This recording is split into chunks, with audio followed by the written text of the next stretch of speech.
Hi everyone, this is Melissa Vasquez with MPA 520. This week's presentation, I'm going to talk to you about temperaments in a group between a leader and the members of an organization, what kind of issues that can come across, and how can temperaments be used, identification of temperaments be used in order to achieve harmony between a team of a leader and its members. So the first thing I want to talk to you about is the LMX theory. So the LMX theory, it's mainly based on the relationship a leader develops with the members of their organization. Typically, what you will see is a division between in groups and out groups. Now, at the most successful level of LMX, there's going to be an establishment of trust, of empowerment, where everyone's going to put their self interests uh, aside and be motivated to do more for the organization. Everyone's going to be, including the leader, every member is going to be driven to accomplish the organization's goals. Now, in other phases of the LMX theory, um, members of the out groups will tend to be um, driven just by doing their job, making sure that they're doing the bare minimum and getting out. Or maybe not necessarily the bare minimum, but just doing their job and getting out. The in group, the ones closest to the leader, they're going to have the most resources.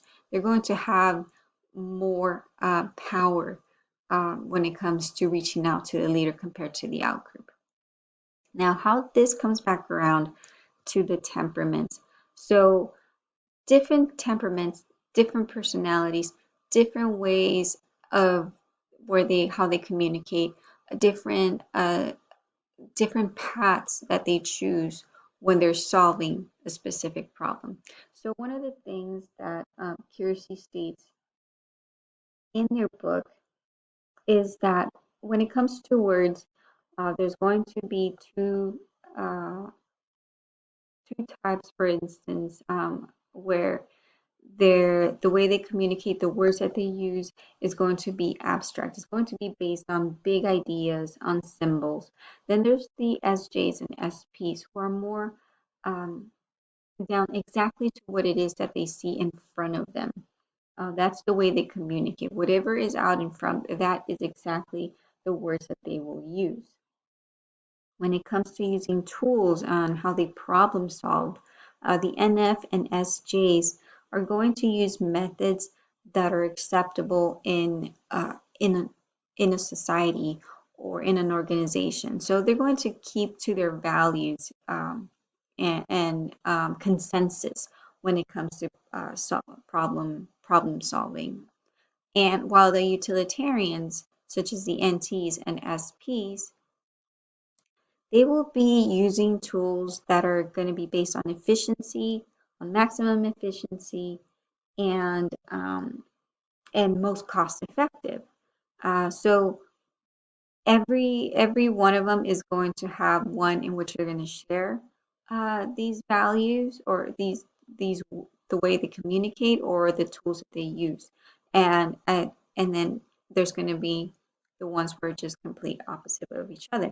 So to bring it back around, one example in my previous experience is identifying the leader of that organization as an NF and the member who would be considered part of the out group, someone who wasn't able to develop this close relationship with NF, who wasn't able to be brought into the in group.